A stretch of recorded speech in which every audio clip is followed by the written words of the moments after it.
Привет, my друзья. Hello, my friends. Kristaps has done an amazing job creating an entertaining show covering the Eastern Bloc during the Cold War. If you're looking for an interesting new program on a totally different subject, check us out. We're the Iroquois History and Legends podcast. My brother and I tell the story of the Iroquois Confederacy. They were a Native American superpower that controlled and influenced much of the northeastern United States. Their society and culture influenced the modern American Constitution and the women's suffrage movement. When you're done here, look us up.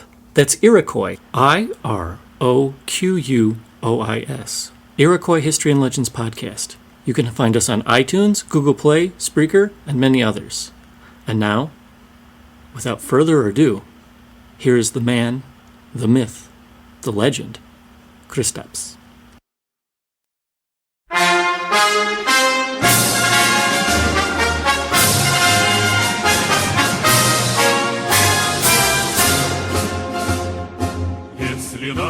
Greetings, comrades, and welcome to this very special episode of the Eastern Border. But today, I want to speak about not the Soviet Union. What a surprise here. I would like to speak about tribes and tribal identities and what does having a tribe actually means and how we over here still live through tribal identities now and then and how we still celebrate our pagan holidays and how all this lives through us. And I have invited here to join me in this conversation Andrew Cotter from Iroquois Myths and Legends podcast, because it's time for me to explain to you why we Latvians often feel very, very close to Native Americans and other tribes who were often oppressed and whose interests were not taken into account. Because if you have listened to my podcast, you should understand by now that we over here in the Baltics, well, starting from the Northern Crusades and up until 1918 and then in the Soviet Union, well, we weren't really the top dogs of our territory, so to speak. So yeah, Andrew, please tell us about yourself and then I'll have a few questions for you. Well, hello everyone, and thank you so much, Kristaps, for inviting us on. My name is Andrew, and my brother Caleb and I, we do Iroquois History and Legends podcast, and we cover a specific group of Native Americans that lived in the northeastern United States. And they're still around today, but we cover their whole history going from prehistory, and right now we're in the mid-1700s, and we hope to go all the way to modern-day era. These people influenced North America, and especially the United States, unlike pretty much any other group of Native Americans. And I'm not going to bore you with all the facts. If you want to know all the facts, you can check out our show. But that just gives you an idea of where I'm coming from. You totally should check out the podcast, but firstly, I do this book ratings for my Patreon supporters. I translate a book in English from Russian, a Russian diary, a journalist's final account. And on the episode, which launched today, at the moment of this recording, there was an interesting kind of quote there. Basically, I will read this to you, and I would like to kind of show the general attitude towards various things going on. Essentially, in 2004, there was an act of terrorism in Russia, in St. Petersburg, very much similar to what happened recently this year, 2017, where a bomb exploded in metro. So, I'll just read from this book, then I'll ask you to comment on this, about the general attitudes and understandings of how imperialistic powers view everyone else, essentially. An hour after the explosion, a statement was issued by the Movement Against Illegal Immigration, an organization in Russia created by the security forces. Basically, all of its members were either in militia or in the FSB, their local FBI analog. Basically, the local organization against illegal immigration created by the police. Its leader, Alexander Belov, back then declared, and you will find this shocking, Andrew. Our first demand is to forbid Chechens to travel outside Chechnya. To this day, in the United States and Canada, there are special reservations set aside for awkward peoples. If an ethnic group does not want to live like civilized human beings, let them live behind the barrier. Call it what you like. A reservation, a pale. We need somehow to defend ourselves. We can no longer pretend that the Chechens, of whom the majority are linked in one way or another with the Chechen resistance, are citizens in the same sense as Chuvashes, Buryats, Karelians, or Russians. For them, this is a continuation of the war. They are taking revenge. The Chechen diaspora in Russia, including Chechen businessmen, are a hotbed of terrorism. I'm only saying what 80% of Russians think. Wow, that sounds like a statement read by Americans 200 years ago. Yes, but 2004 in Russia, basically, they wanted to put Chechens in reservations because they were considered subpar citizens. Because obviously you would only put terrorists in reservations. It's just great. And I read these are citizens of the Russian Federation.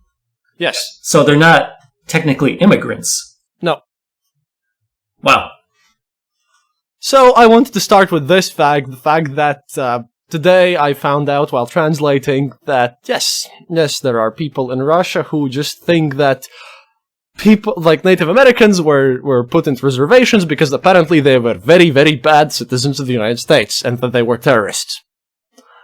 I found that extremely insulting because, my own people enjoyed air quotes, 700 years of serfdom. And we sometimes feel, and our nationalistically minded politicians sometimes describe, for example, and I'm going to politics straightforward, but one of the arguments over here in Latvia against, we have this refugee crisis in the EU, and a lot of arguments about the fact that why we are kind of against taking a lot of refugees in is the fact that, hey, the Western countries with their colonial policies really screwed up. And now we, the people who are finally in our own country, in our own territory, that we have to pay for this somehow. And for a lot of people here, Latvia doesn't feel like the United States. It feels basically like a reservation just for Latvian people, because we're like in the size of West Virginia and there's like 2 million of us. Something of that sort. But this attitude about this is varied. I just want to point out where all of this kind of comes from and how we feel about ourselves. But yeah, I want to ask you about the reservations. I don't know much about them, but this has been thrown about by our politicians, and now you heard Russian police officer organization saying something like this. So what are reservations like? Are these arguments correct? What's going on? Well, there's different kinds of reservations all throughout the United States and Canada, and the model of a reservation has changed over time. And some reservations can be huge tracts of area of land. Some reservations, Kristaps, I think in New Mexico could be even larger than Latvia itself. So they're fairly large. Initially, they're exactly what you would initially think. You're like, oh, that sounds like a good word, reservations. We're reserving some land for you so that you don't lose it all. But Native American culture, a reservation was not giving them much else, because Native Americans tended to use a lot of land when they were developing, especially in the Northeast, because they would hunt. And I know that in Latvia you said that a lot of it is wooded areas, correct? Well, about 59% of Latvia are forests, yes. So same with the Northeast, especially with the Iroquois peoples. And so if you're on a reservation that is just maybe, let's say, 40 kilometers by 40 kilometers, there's not going to be a whole lot to hunt on there because the game is going to disappear very quickly. So once these reservations took over, it pretty much changed their whole way of life. And we also have an idiom in English where we talk about if somebody gets really upset or goes crazy, we say, oh, they've gone off the reservation. That goes back to talking about, it's a negative stereotype talking about Native Americans when they would leave the reservation, and that was not encouraged. It was, you needed special permission to go off the reservation to go hunting because... this classical, crazy, violent, barbarian, savages stereotype. Oh, I've got something from my end about this too. Carry on. So, modern day reservations in America tend to be very, very poor. Technically, they are sovereign nations. So, if I am to go down to the Seneca Nation of Indians and go down to one of their reservations, they have their own government set up. They are supposed to be exempt from taxes. I'm supposed to go in there and I buy something from them and I follow their rules that they have set up for their specific area. And so they are supposed to be autonomous nations within the United States. That being said, poverty, especially alcoholism, are huge, huge issues. And there's a myriad of reasons. I think that you could probably chime in, and I could blame most of it on the federal government. for many of these issues, because whenever the government likes to get their hands into things, they tend to make things worse. Let me guess. Your people also, well, not Iroquois people, I mean, Andrew, this legal disclaimer here, Andrew is a fan of Iroquois, he's not Iroquois himself. Just so don't send him angry emails. But yeah, I can understand something similar happened here in the 19th century. We were all beer drinkers. Beer is our traditional drink and part of our midsummer festivities. But then the Russian imperial government, introduced vodka in Latvia and actively pushed it. So that, everyone would get addicted to alcohol, thus would be addicted to vodka, which they hadn't been used to at all, and then thus would be more easily controllable. Exactly the same, except with Native Americans, they had no alcohol prior to European contact. And so once Europeans show up, initially they're trading and doing very well, and I'm not to say that all traders were out to get them, but eventually over time they found out that people would literally trade anything for mouthfuls of strong drink, especially brandy or whiskey or anything strong. Rum was a huge one. And so since they had zero tolerance, you're going from beer to vodka, which is much higher alcohol content, but they're going from water to alcohol. And it absolutely destroyed their entire culture just because they became all alcoholics. I'm not going to say all because obviously some did not, but a huge, huge majority of people, even to this day, have alcoholism that runs rampant in their families and in their tribes. Yeah, we are to be thanked here because in Latvia and Lithuania we had these temperance movements which were created actually by kind of Lutheran priests who kind of fought against this influence here. But yeah, this is the first of similarities that we actually think about, because you know what? Our people are in two opposite sides of the planet Earth, but it feels very similar. Like, also at one point, at least over here, what I wanted to mention before is the fact that for a long period of time, we were serfs.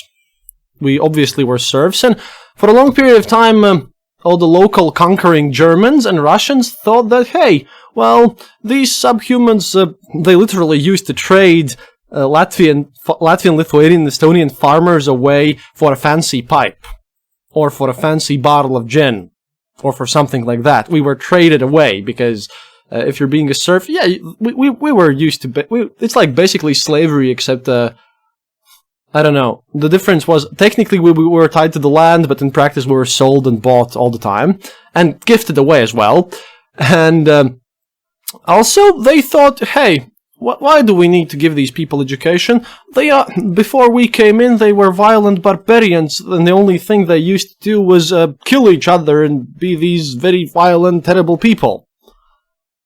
Because Europeans never did that to one another. Yeah, this is what happened here, and so that was kind of the message that was pushed by the Crusaders, because we're bringing them culture and civilization. Except the fact that my ancestors used to, we had metal armor and the same technology level as the Europeans, because we had raided the Vikings and everyone, and we had trade networks with Byzantium. Yeah. So I don't know. There's this myth about, there is this myth that, there's this noble savage stereotype, which sometimes can be nice, but other times, like, it starts from Tacitus already, but there's always this thing that people in so-called civilized world in the West like to think about all these kind of, my ancestors and Native Americans, all these savage cultures. At one point, there's this noble savage, but if you're a savage, then you're someone who needs to be enlightened and civilized for some reason. Even though I firmly believe that there were a lot of aspects where kind of these tribal cultures are way more sophisticated than the dominant colonial cultures at the time. I mean, they definitely were. As far as I know, all the United States of America, as the Federation itself, it was taken from the Iroquois, as far as I've read and listened. There was a strong influence. Not to say they definitely pulled influences from Britain and from ancient Greece as well, but the Iroquois are 6 different nations, 6 different tribes, and they form a confederacy. So you got the word federation in there too, but it's a lot more loosely knit. And they would have people that were appointed by women. The women were actually the ones that got to appoint the representatives on the Grand Council. And so it's a matrilineal society, which is totally different than our European way of thinking. So you've got that. But they would get together and do consensus building and vote on things together as 6 nations. And so they had a working democracy by the time the Europeans got there. And it was probably in place for hundreds of years before Europeans even arrived. So they definitely already had a sophisticated system of government with checks and balances. People could be removed from office, impeached by the women. There were certain rules and etiquette in debates. And Europeans came in, and when they heard them speak, even though they didn't understand the language, they could tell that their oratory meter was something that was just left them in awe. But I want to ask you right now, because we still kind of in Latvia and Lithuania and Estonia too, because all the Baltic nations are tied together basically. And yeah, like I mentioned previously when we were just chatting, Latvians and Lithuanians and Estonians as an identity, it's born like recently. Previously, there were just tribes with similar characteristics. It's a kind of a new thing, but we still kind of our oldest tradition, the midsummer festivities, the Jāņi, which is basically a fertility festival dedicated to having sex, eating cheese, and drinking beer, is the biggest national holiday in Latvia. That sounds like almost every modern American holiday, but I digress. No. This is a national. We dress up in our the traditional outfits, and then we sing folk songs, and we have a bunch of traditions there. And that's a tradition which 700 years of German Christianization and then Soviet era atheism, they just couldn't eliminate it, because that's the number one. It's bigger than Christmas. Okay, I don't know if I could compare it culturally. It's something like Thanksgiving. Even though we don't celebrate Thanksgiving here, and I think you might have some things to say about Thanksgiving on your own, but it's one of these festivities that we kind of hold dear. And over here in Latvia, we have 4 regional districts where four tribes used to live, and each of them have their own national garb, and it's kind of important for people to preserve their region's national garb, and they all sew their outfits and everything. And like I said, Latvia is mostly forest. I mean, I live in my capital. My capital alone has 7 forests within 20 minutes drive from center. And when I walk home, I see hedgehogs crossing the street, and I've seen foxes and wild boars. Wild boars are actually a problem. They run into the urban territories, and this is my capital. So I don't know. We have this strong connection with nature, and we preserve these paganistic things because that's a part of who we are. And I just when I think about how this connects with things, I just like to ask you how it's like to be an Iroquois in modern day America. How do these people feel today? I mean, we have our own country. We're lucky like this. We get to preserve our traditions. We on the state level. We have our own lands, we preserve our traditions and everything, but in a conversation I had on PDRP with a friend of mine, Stephanie, she told me that only about 2 or 3% of United States citizens are Native Americans. How do these people preserve their traditions? Because it just seems, if I was, because, Dan Carlin has this saying that before you judge a man, you have to walk a mile in his moccasins. And I just would like to understand, we have our own country. We're very, very happy for having our own country finally. But how do these people preserve their own culture, their own traditions? Because for us, it's extremely, extremely important that we have all these cultural fests and that we preserve our pagan traditions and our tribal identities. And how do these people do that? It really is amazing because the Iroquois survived for roughly 200 years from European contact until they were finally... I don't even want to use the word subjugated. The Iroquois were technically never conquered, but they pretty much had to sign a piece of paper saying that they were relegated to these reservations. But it's been another 200 years since, and they've really gone through the ringer. A lot of the things you hear about in the communist system, sending them to forced education, making sure that they can't speak their native language. They had to have their hair cut so that it wouldn't be long in the native style. They couldn't dress in their native way. They couldn't celebrate their native festivals or customs. Man, I can totally understand that, because that's what I've been talking on my show about my country. Yeah. So it's only in the last few decades, within the last 2 generations, I would say that it's finally been opened up where it's encouraged versus totally suppressed. And when I say suppressed, literally suppressed, they would take the children and send them to boarding schools to educate and civilize them. And initially it was just to help them adapt to American society, but it quickly turned into horrible, stringent things. If they caught children trying to speak to one another in their native languages, they would wash their mouth out with soap and, beat them if they tried to do anything that was in the native way that wasn't in the Anglo-American way. So it really, it just makes me sick just reading about some of this stuff. And we're going to have to cover this on our show. We haven't even gotten to this time period yet. But it really is the same kind of almost gulag system that you saw. But how did they keep it? That's what's even still perplexing me to this day.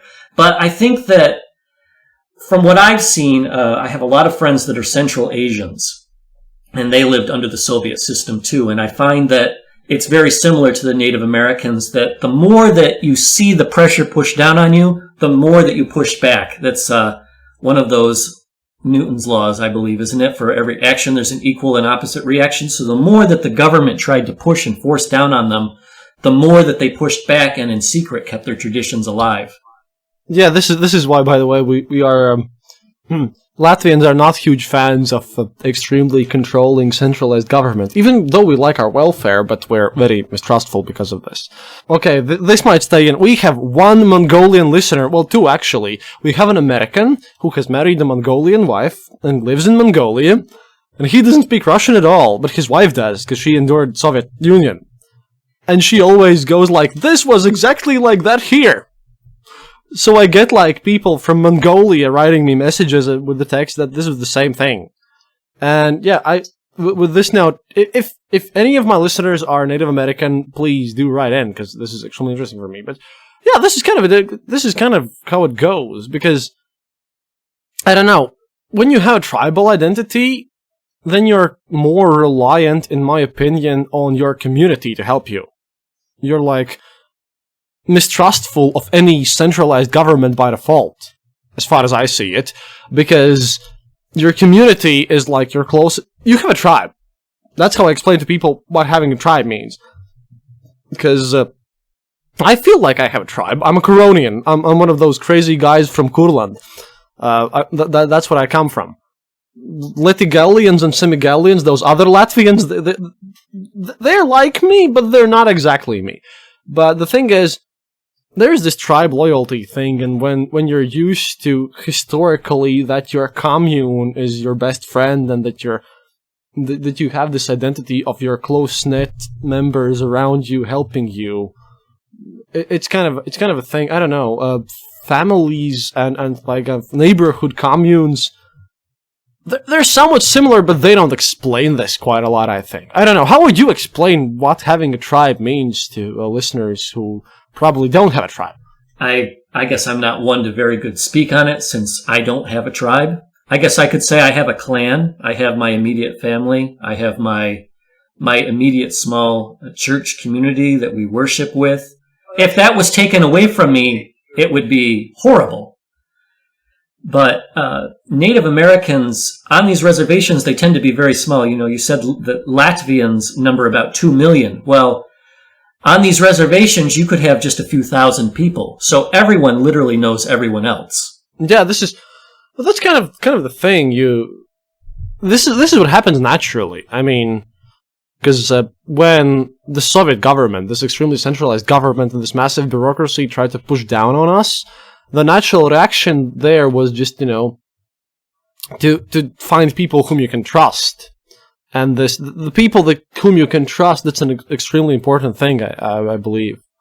Because I mentioned this on one of the PDRPs, which I made previously, but that's also one of my views, that it's much better to rely on much better to think about the benefits of your close-knit community and close people around you rather than allowing the central government to decide for you. That's what I believe in, at least. Most definitely, when when there's a disaster here in our communities, it's the neighbors that will help you immediately. Or you can sit around and wait for the government to show up, which may be a few days, a few weeks, and who knows if they'll even help you. But it's your neighbors, it's your community that will come to your rescue if they see your house flooded or if they see some kind of crisis that your family's in. But I think that's an important thing, and this is one of the good parts of the tribe. And that's definitely how the Iroquois operated also, and it ended up being to their detriment initially because they cared for everyone in the community. And initially they lived in what were called these long houses, and you would have whole extended families living in this giant house together.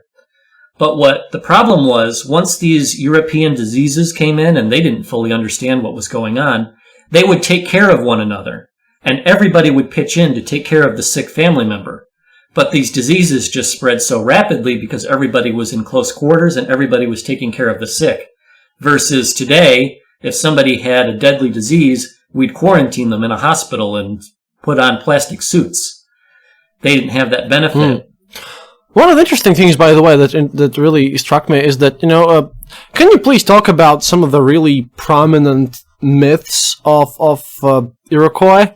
I hope I pronounced that correctly, too, because, dear listeners, I have zero information about this. There's different pronunciations, and actually that's not even the term they call themselves. That's the term that the French gave them, which means black snakes.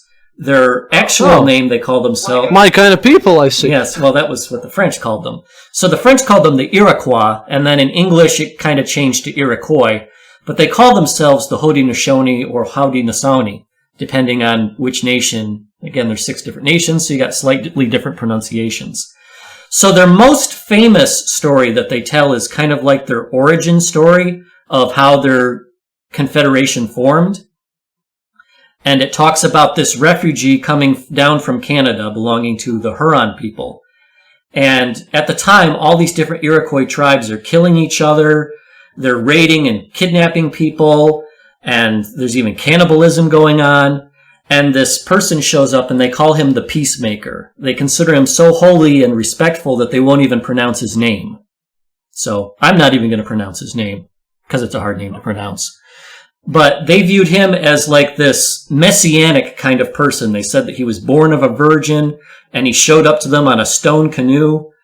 And it very much parallels, and a lot of people say that they may have borrowed this from Christianity. Who knows where it came from first, but the Confederacy definitely predates European contact. But he comes together, and through his oratory skills and performing miracles and performing signs, he ends up uniting these 5 nations together. A 6th nation joins later. But they call it the Great Law of Peace, and it's kind of like this gospel going around to treat everybody well and to forgive one another and to listen to your elders and listen to your women. So that's the main story that talks about how everything came together.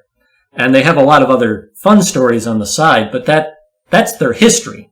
Oh, I don't know. I used to kind of, in my childhood, I had this huge storybook, which was called, if I remember correctly, The Myths and Legends of Cunning People from the World. It's like the sneaky stereotypes. Usually you get all the folk tales about like strong, these strong men who do things.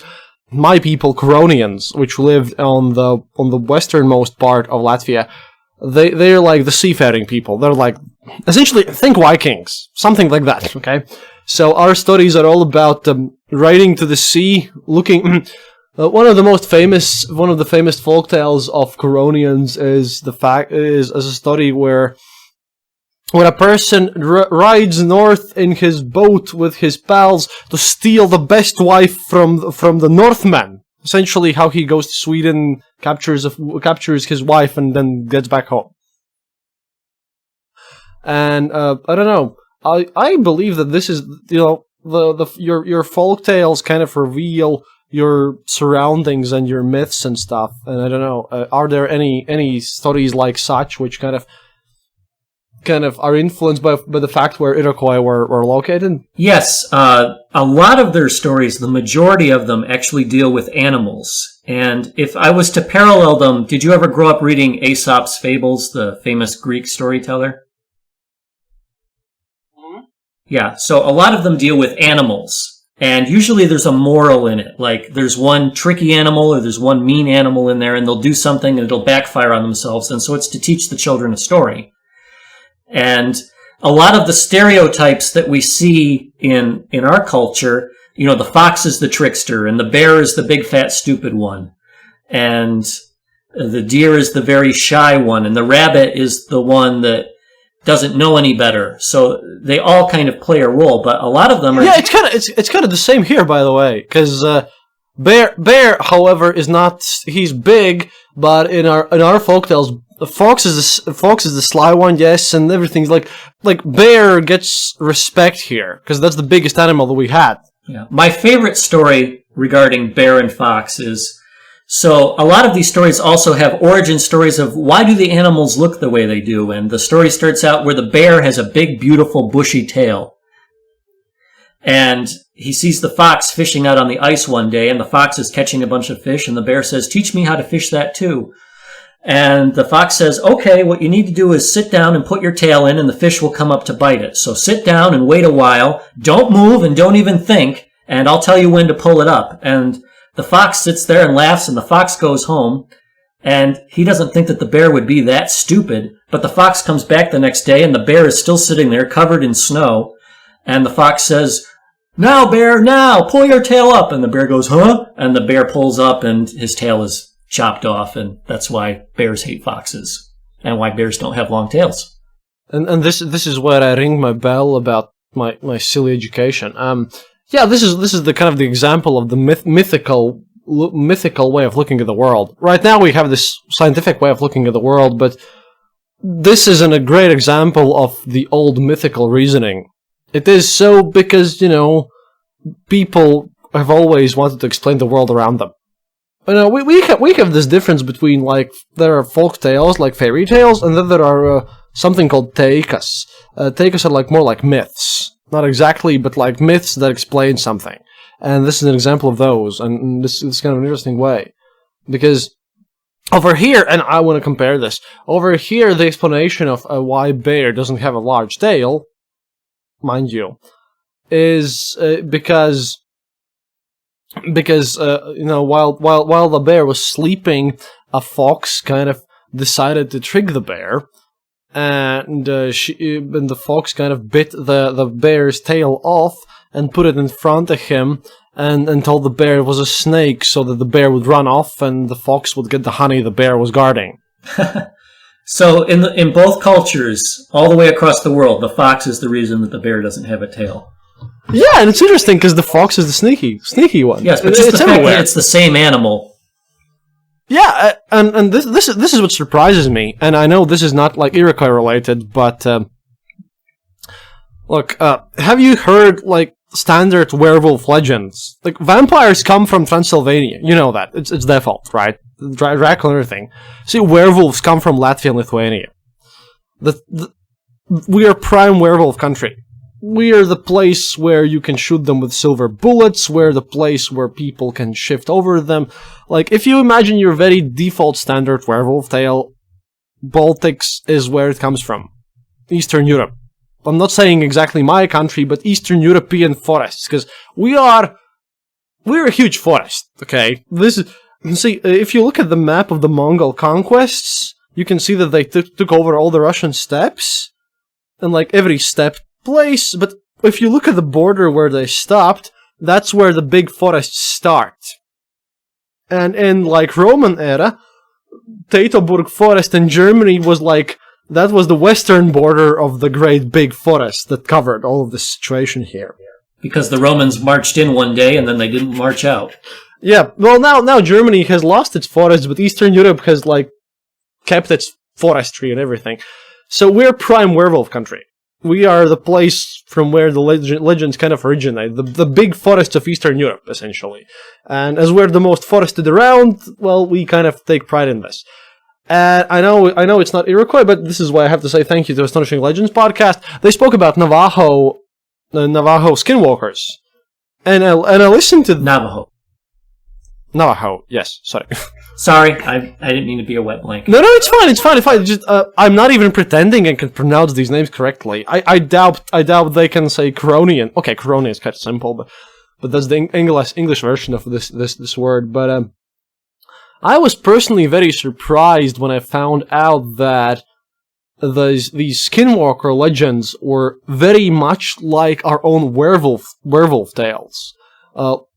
People who were the tribe's healers, they acquire these powers and they go to the forest where they can then shapeshift, and that surprised me and that made me think a lot, because there's something I think that there's something like in the base of all of this, and that I think it's kind of this being attached to nature and understanding how nature works. Maybe it's because Native Americans and we over here in the Baltics kind of shared the same ecosystem around us. I mean, we had bears, foxes, lots of forests. We didn't have prairie though. We didn't have prairies. That's one thing that we didn't have. But it seemed kind of weird to me because, you know, we're on the other side of the planet Earth. And we have basically the same tale. We just name it differently. It's kind of crazy here, and that's why I read about the whole situation. But I don't know. When I think about Iroquois specifically, for some reason I just reread the Soviet era literature on Native Americans, and there was a weird part. Because I think about how Soviet propaganda worked through children's books or something. And one of my favorite children's books was a book about, two little kids are pretending to be Native Americans and they're dressing up, and the book also included all the instructions how to build a wigwam or whatever. It was very generic or something. But then I reread some of the books and I found out that in Soviet era books, and also kind of in my childhood I remember this. See, when over here in Eastern Europe in the post-Soviet lands we played cowboys and Indians, the cowboys were the bad guys. I'm not sure it's like that everywhere else, but... Predominantly, nowadays everything's politically correct, so children aren't even allowed to play cowboys and Indians anymore because that's very insensitive. But generally speaking, the cowboys were seen as the good guys. Oh no, not here. No, I'm saying here in America. Yeah, this is one of the things that I find interesting, because I grew up in a society where I was I grew up in a kind of independent Latvia, but you know all the books in my childhood were made in Soviet era. So in all of these books, I was told that evil capitalist cowboys are taking away proud Indian land. Soviet Union was, and I'm sorry that I'm using the term Indian, that's how it was in the Soviet books, so I'm just saying this. But yeah, over here it was crazy, because for some reason, Soviet Union was obsessed with Native Americans and their culture. It was like, and I found out why. Because, you know, you had to show politically that you are against the United States and everything they stand for, but you have to find a way how to be friendly. So, Native Americans were the guys that Soviet Union picked out as their number one people in the United States of America. It's like, we don't hate the United States of America, we like Native Americans. They're good. Everyone else, evil capitalist pigs. Which is funny, because it wasn't the cowboys that were causing the Indians all this trouble. It was the American government. Okay, it was explain the American Wild West to me then, because I don't know. I honestly don't know. Well, there was definitely conflict between ranchers and Native Americans, but predominantly it was not rogue cowboys going out and killing the Western tribes. It was the American government sending out their armies and forcing people to give up their weapons. If you've ever heard of the massacre at Wounded Knee, that's what it was. They were showing up to try and take the guns away from the natives. Over here in EU, we think you're all gun crazy maniacs anyway, so it doesn't change anything. Well, I am, so there's no problem admitting that. So it was the American government, long and short of it, that was predominantly encouraging or carrying out blatantly these forced removals, these massacres, these policies. Maybe it was individual agencies that were doing it, but it was with the American government's backing and the American government's money that was funneling it all. I have this really huge question. I mean, one thing that I don't get is really that I was surprised, and this is my cultural experience with you Americans. I was, when people think of America over here in Latvia, or in Eastern Europe in general, we're used to these tiny countries where everyone's very close to each other. We're not used to your distances. And when we know that the United States has 300 million people living in there. We know that. Except that traditional thought in Latvia and in European countries is that, 300 million? Yeah, it must be spread about evenly throughout the states. My greatest shock when I found out, my greatest shock and culture shock moment about the United States of America happened at the moment when I found out that there's this state of Wyoming, which is in the size of 15 Latvias, with a population of Riga. Yeah, it's about, I think Wyoming is about 600,000, maybe a little less. Yeah, that's crazy. Riga has 750,000 people living in it. And the state is the size of 15 Latvias. 15! And that just blew my mind. It's what we call flyover country. Oh boy. Yeah, but this is what happens here, and then a logical question followed. Why did you even had to throw out someone from their lands if you have so much free land? Uncontested. I don't even know how these people live in Wyoming. There must be plenty of ground where to hunt buffaloes or whatever. Why did this even happen? Well, the problem was a thing called railroads. So the American buffalo, or also known as the bison, they would roam. It's not like they would stay in one spot because they ate grass, and so they'd constantly have to be on the move. And in the winter and summer, they'd travel all up and down the continent. So the American government, the real issue was in 1849, they found gold in California. And so everybody wanted to move to California because they thought that they could become rich and find gold. It didn't really work out, but everybody moved to California, and so they needed to get there quick. And so they kind of just skipped all of this middle America, and that's why the whole eastern U.S. and the whole western U.S. have all these people, and the middle has mostly nothing. But to get people there, they needed to build the railroad. And the problem with bison is they don't stop and look for the train. And so the American government and the railroad companies were in bed together, and they decided that they needed to kill off all of these buffalo. Wow. And so this was the main food supply for all of the Plains Indians, or Native Americans. Again, Native Americans are different all across the America because it's totally different. A northeastern Iroquois is totally different from a Plains Sioux, who is totally different from a southwest Navajo. Iroquois is...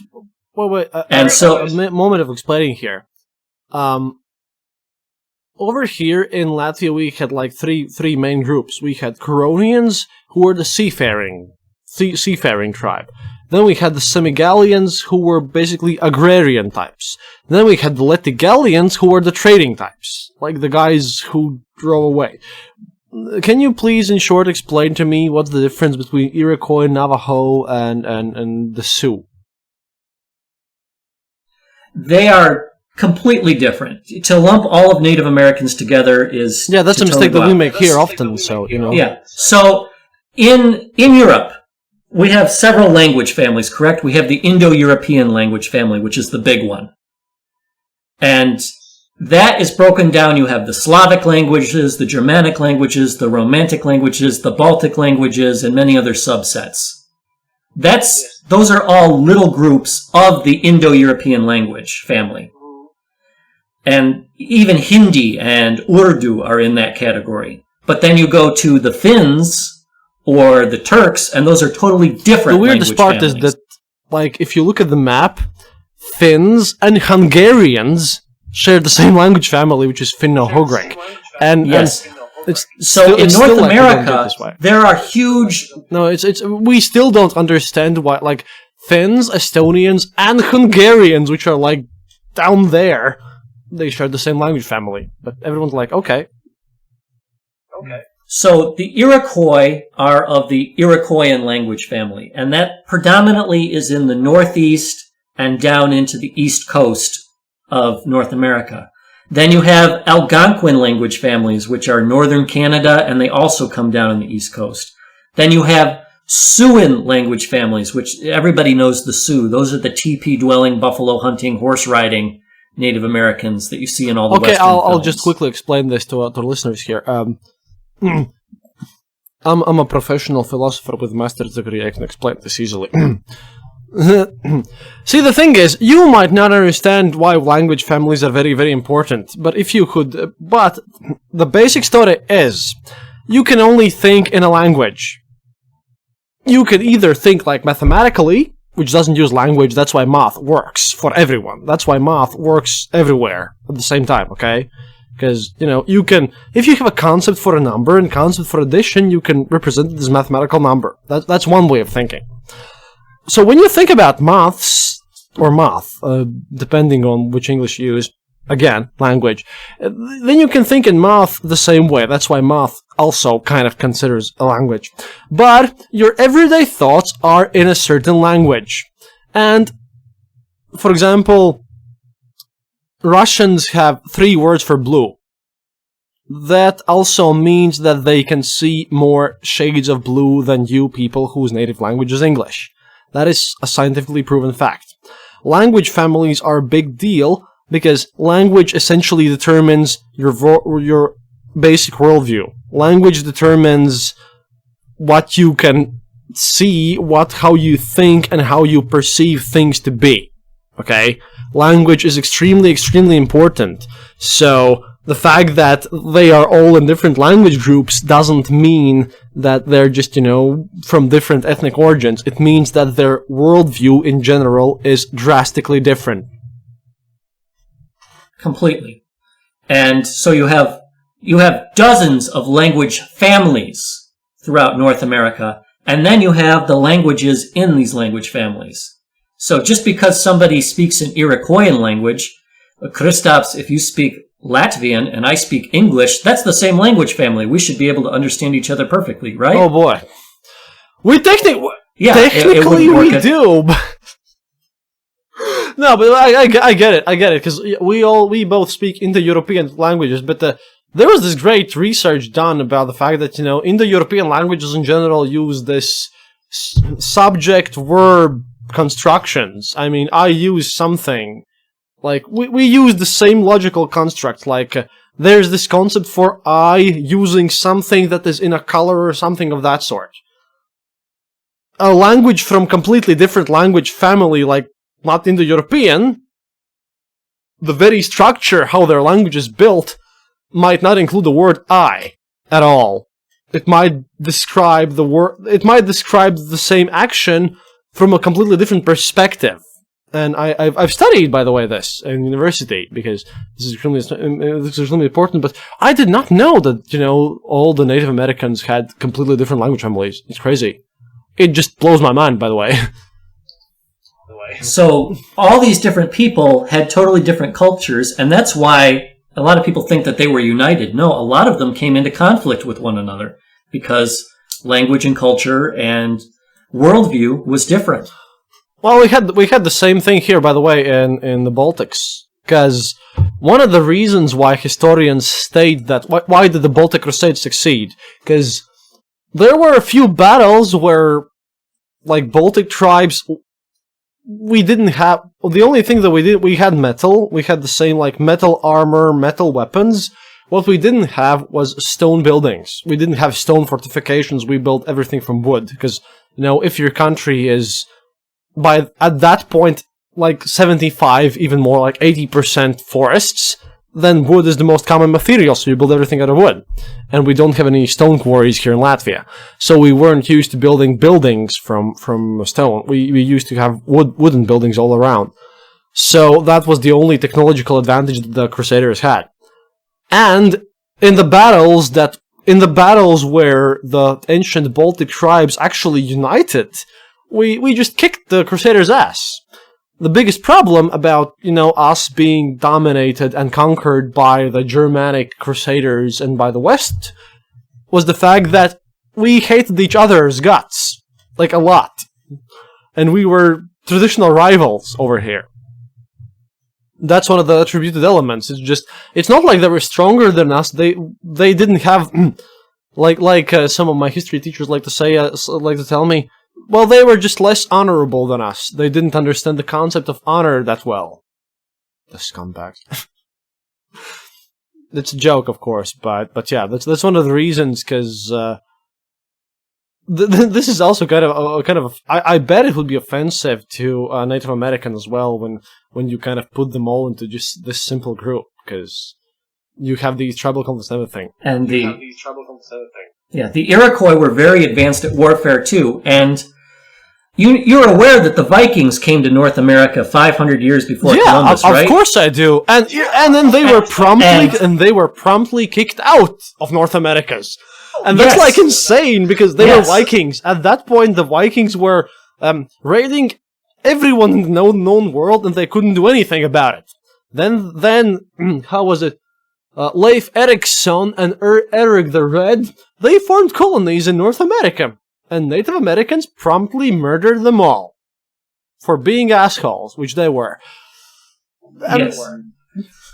It was really the European diseases that did the Native Americans in. If it wasn't for the huge plagues coming through and killing up to 90% of the population over time, there's no way that Europeans would have ever had the foothold that they have today. The Iroquois they called them castles. Same for what you say for the ancient Baltic peoples. They would build these castles out of wood. And they had armor also. They didn't have metal, but they would have wooden armor. And you'd never see this in films or in paintings, because as soon as they came into contact with Europeans that had guns, they said, well, this wooden armor is completely useless. Let's just run around with our shirts off and paint ourselves.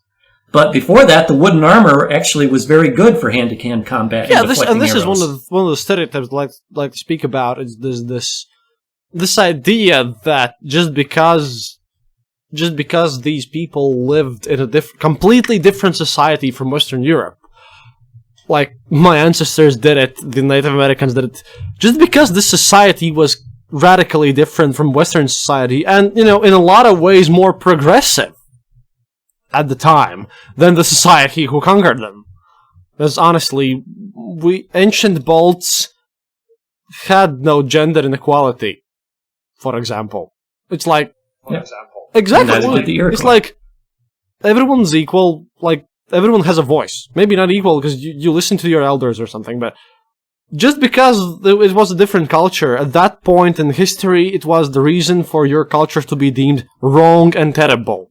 And just because the conquerors from the West didn't understand you, then they deemed you to be unworthy and subhuman. Even though this is completely untrue in many cases, and at least in Eastern European case. I mean, the word slave comes from the word Slav. And yes. That's a crazy insult here, but in the weirdest sense ever. You know what? In Russian, the Slav comes from the word Slava, which means glory. And this is exactly, and the term Balt. I mean, and this might be crazy, but I've mentioned it somewhere. But the word Balts, like Balts, which describes Latvians and Lithuanians, Estonians are Balts geographically, not ethnically. But Balts is also the name for the color white. So we're the white people.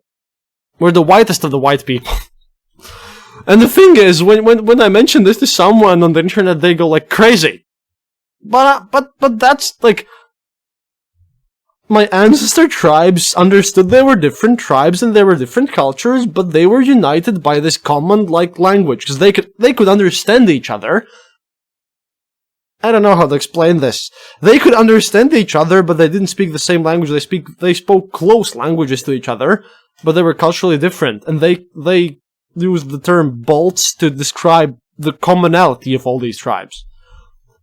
And when I try to understand, when I try to say that, yeah, my tribe, like my ancient people, called themselves the white people, that causes such an outrage these days.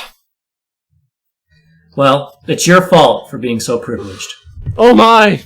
Yes, the privilege of not getting education in our own country, like since the 9th. Everything was a-okay until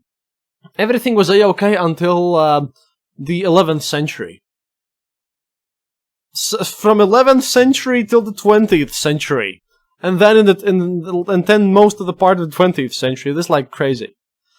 But yeah, this is. What do you complain? It's what? Only 900 years. What are you complaining about? Well, technically, it's just crazy, man. But yeah, this just kind of makes you think, and right now, well, I don't know. The weirdest part is that at least I want to settle some stereotypes that we here in Europe have about Native Americans, like about these casinos and Native Americans. Like in a weird way, for some reason, Native Americans are associated with all the cool stuff, like canoeing and horse riding, and like throwing tomahawks and all this cool stuff. And that is all cool stuff. Yeah, but for some reason we have a stereotype that every tribe now has a casino in their land. What's with that? Not everyone does, but it's just a funny side note here. Okay, a good number of them do. Fortunately, I mean, I don't want to get into politics of casinos, whether they're good or bad. I don't think that gambling helps anybody except the people taking the money. But they realized that, all right, this is our sovereign land, and we can do with it what we want. And these white people have been oppressing us for so long. And, all right, in the state of New York, casinos are allowed. Well, hey, let's build some casinos, and let's take these white people's money, and let's reinvest it in our own nation. And so, I just wish they would stop saying that white people oppressed them, because then I feel like my people have oppressed your people, and then it's bad. No, it's fine. I'm sorry. The American government has oppressed us. We know it's true. We know that all of those Latvians have put their foot right on the neck of every single Native American. All those terrible Latvians and Lithuanians. Yes. It's very funny. We actually have a town near where I live called Livonia, and it's built on an ancient Seneca Iroquois village. Oh boy, Livonia! Yes. Wow.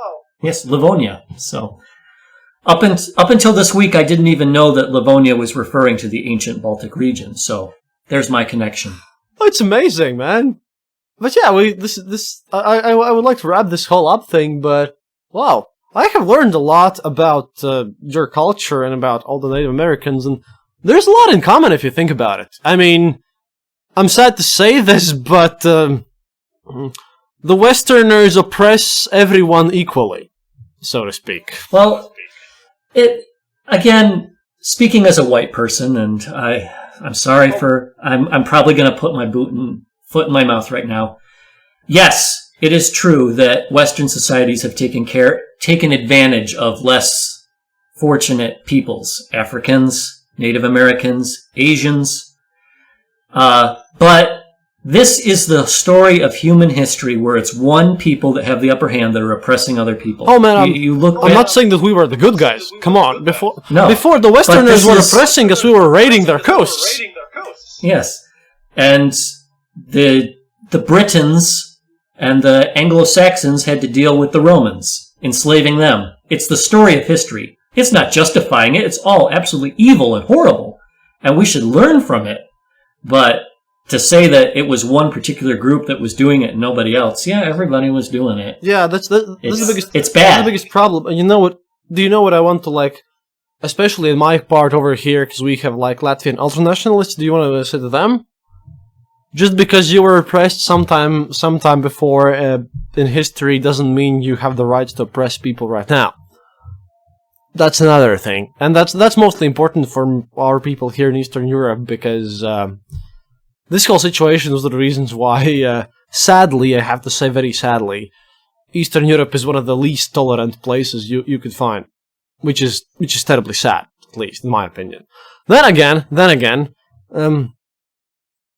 And this is kind of a small rant, but over here, they're like the percentage of the people who actually know English and can communicate with people from other countries is very low.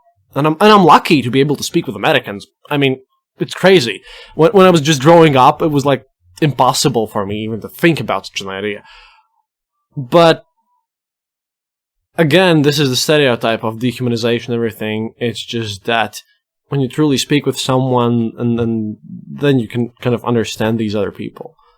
And I think it's all about this fact that, you know, care about your community, but understand that these other guys, at least what I can learn from all this conversation, is that I have my community, you have your community. But if we can understand the fact that, you know, we are all people from communities and we're all just human and we like our communities and stuff, then we can, like, be friendly or something. We can understand each other. We can speak the same language, not just English, but just we can understand each other better, I think.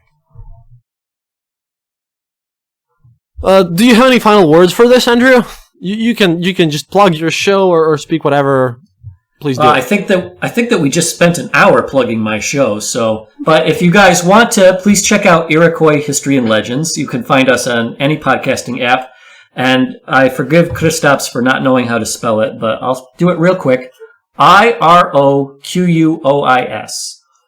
It's U-N-O. Okay. It's gonna be great. Okay, thank you, Andrew, and please, everyone, go visit Iroquois Myths and Legends. I know I'll be binge listening to you, Andrew. So it's gonna be great. And yeah, this was a philosophical discussion, but I'm very happy we did this. And до свидания, товарищи. Спасибо большое. Sabolu. This podcast is part of the Dark Myths Collective. Visit darkmyths.org for more shows like this one. The darkness awaits. Thank you for listening to The Eastern Border. If you have any comments or specific details you'd like to know, you're welcome to leave it in the comment section on our site, theeasternborder.lv, and we'll rummage even to the western border to find you an answer. Like this podcast, subscribe to us on iTunes, Stitcher, or on our RSS feed. Happiness is mandatory. Good reviews and donations feed the farmers of our kolkhos in the great motherland. The Eastern Border salutes you.